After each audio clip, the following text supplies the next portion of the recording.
Bonjour tout le monde, alors aujourd'hui un petit point sur les interfaces, parce qu'il me semble que quand même sur pas mal de tutos il manque souvent l'essentiel, enfin à mon avis ce qui paraît comme l'essentiel. Donc là je vais faire ça en deux parties, et cette première partie sera un petit peu théorique on va dire, et puis sur la deuxième partie on fera un petit peu de code pour illustrer ce que j'essaie de vous raconter ici. Donc on va sortir un peu du monde de la programmation, et puis s'attacher simplement à la notion d'interface d'une manière générale, et puis on va essayer de se ramener tout doucement de plus en plus proche du monde de la programmation, et l'exemple on le fera en Java. Alors on y va. Boum. Alors qu'est-ce qu'on voit ici à l'écran? Donc ça à l'écran, normalement tout le monde devrait reconnaître ce truc là. On va appeler ça un player, d'accord? Malgré le fait qu'on puisse reconnaître ce que c'est donc un player, on ne sait pas ce qu'il y a derrière. En gros, on sait que ça play, mais on ne sait pas qu'est-ce que ça play. Pourquoi? Parce que simplement tous ces boutons-là ont une signification plutôt abstraite pour nous. On voit qu'on a un bouton play, un bouton pause, un bouton stop, un bouton pour changer de piste, pour aller à la suivante, ou un bouton pour accélérer.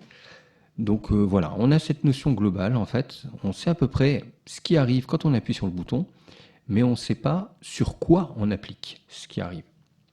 Alors imaginons que derrière chacun de ces boutons, on a un petit fil qui traîne, et ce petit fil, je vais le connecter à un appareil réel.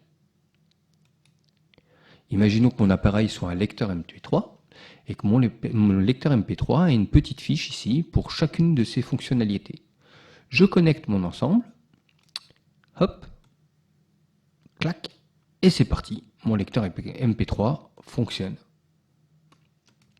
En gros, j'appuie sur mon bouton play, c'est bien une piste MP3 qui est lue sur mon ordinateur par exemple. Je pourrais faire pause, stop, etc., etc., etc. Dans un autre cas de figure, alors que j'aurais exactement le même player, je pourrais imaginer qu'on a un lecteur DVD donc, et que ce lecteur DVD a été implémenté, c'est-à-dire il fonctionne, c'est un appareil, et sur ce lecteur DVD, on a simplement plugué le même type de player. Pas de problème, ça marche de la même manière, on comprend tout de suite ce qu'on a à faire, les boutons sont les mêmes. Et de la même manière, je peux imaginer un lecteur cassette, pour les plus vieux d'entre vous qui suivez un petit peu cette vidéo, vous saurez de quoi je parle. On avait déjà des symboles identiques sur l'interface, on avait déjà une interface player. Donc bon, je fais des raccourcis puisque je parle déjà d'interface, mais bon, vous avez compris à peu près, je pense, ce que je veux dire. Du coup, notre player ici représente une notion abstraite. La notion abstraite, on peut la matérialiser par des verbes en fait. Ici, on peut play, on peut poser, stopper, avancer, reculer. D'accord? Et l'appareil lui-même est chargé d'implémenter ce qu'on a à faire. C'est-à-dire ici, si je fais play, ma notion play est abstraite, mais à partir du moment où je sais que je suis sur un lecteur de cassette concret, je fais play et je fais tourner ma cassette. Si je suis sur un lecteur DVD, j'ai ma notion abstraite play, mais quand je fais play, le lecteur DVD qui lui est une instance de lecteur DVD, il a une implémentation, il existe. Quand j'appuie sur mon bouton, il se passe quelque chose dans mon lecteur DVD. Si on se rapproche maintenant du monde informatique, comment on transpose tout ça? Eh bien, mon player est donc mon interface, et chacune de ces fonctionnalités pourrait se matérialiser par une méthode. Donc on pourrait imaginer ici chaque bouton, reculer rapidement, aller piste précédente, lire, mettre en pause, stopper. Et vous voyez, j'ai fait exprès, j'ai choisi uniquement des verbes, d'accord, pour les notions en fait de cette interface. Pourquoi? Parce que comme on dit souvent qu'une interface une interface propose un contrat qui doit être réalisé par une classe concrète. Donc en proposant des verbes pour chacune des méthodes, c'est quand même un petit peu plus, comment dire, on arrive mieux à se faire une idée de ce que représente ce contrat entre l'interface et l'objet qui doit implémenter cette interface. Ok, en avançant encore un petit peu. Alors, la notion même d'interface, au sens objet abstrait, ne permet pas d'instancier cet objet. Donc ça veut dire on ne pourrait pas écrire pour cette interface player une ligne comme ceci, player P égale new player. Ça n'a pas de sens puisque player ne contient que les signatures des méthodes. Il n'y a pas d'implémentation derrière. Donc on ne peut pas créer un objet tangible à partir de cette classe, entre guillemets, de cet objet abstrait. Pas de cette classe abstraite, on ne mélange pas tout. Par contre, pour un lecteur MP3, le lecteur MP3, lui, va implémenter ces méthodes. Donc il va réaliser quelque chose. On peut donc l'instancier. D'accord ? Voilà la grande différence entre un objet, une classe concrète, et une classe abstraite ou un objet abstrait, comme ici notre interface. Mais on pourrait aller un petit peu plus loin, parce que s'il s'agissait pour une interface simplement de définir un contrat, ce serait un petit peu dommage. Alors voilà ce que je vous propose de découvrir, si vous ne l'avez jamais encore vu, c'est qu'on peut, à partir d'une interface, créer une référence vers un objet concret. Qu'est-ce que ça veut dire ?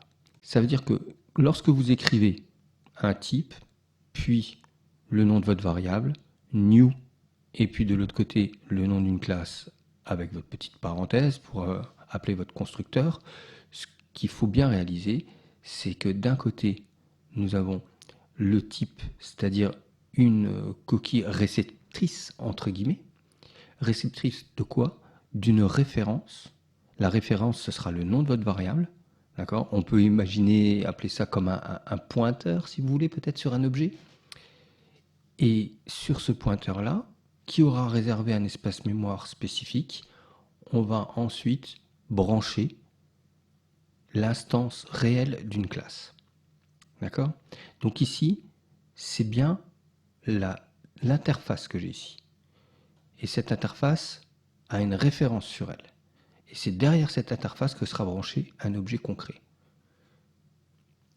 Donc voilà ce que je voulais vous présenter. C'est-à-dire, une interface, c'est pas seulement une histoire de contrat entre deux objets.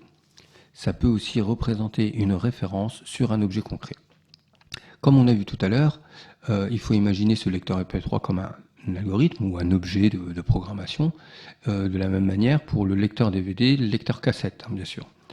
Alors imaginez ici qu'en fait, ma référence MyPlayer, qui est la même, je pouvais la remplir avec le new lecteur MP3, je peux la remplir aussi avec le new lecteur DVD ou avec le new lecteur cassette. Peu importe, comme les trois implémentent l'interface player, ils peuvent tous les trois être référencés par MyPlayer. Et c'est ça qui est vraiment très très intéressant, parce que dynamiquement dans votre code, imaginez, on peut avoir cette variable MyPlayer dont je vais me servir dans ma classe, et à un moment donné, je peux changer l'implémentation de ce qu'il y a derrière MyPlayer et continuer dans mon code avec la même référence, la même variable. Ça, c'est très intéressant. Ce qu'on pourrait se dire aussi, c'est vous utilisez une référence à travers une interface sur une implémentation ici de votre lecteur MP3 en version 1.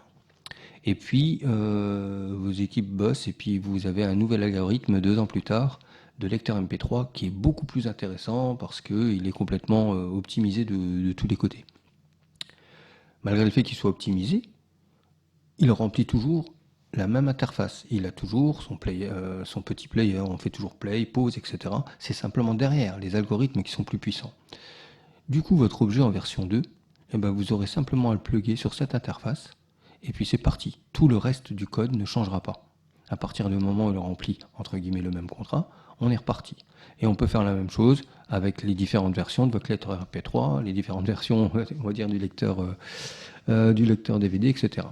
Ce qui se cache derrière tout ça, c'est un design pattern qui s'appelle le design pattern stratégie, dont je vous parlerai ultérieurement. Donc jusque-là, c'était un peu théorique, pas forcément super facile à comprendre, mais ce que je vous propose, c'est de passer à la vidéo suivante. Et dans la vidéo suivante, vous allez avoir un petit exemple de code, encore plus simple qu'avec des histoires de player, mais ce sera juste avec un petit calcul, et qui va mettre en œuvre ce que vous voyez ici, avec des implémentations différentes qui sont référencées par la même interface. Merci de m'avoir écouté et je vous propose de me suivre dans la vidéo numéro 2. A plus.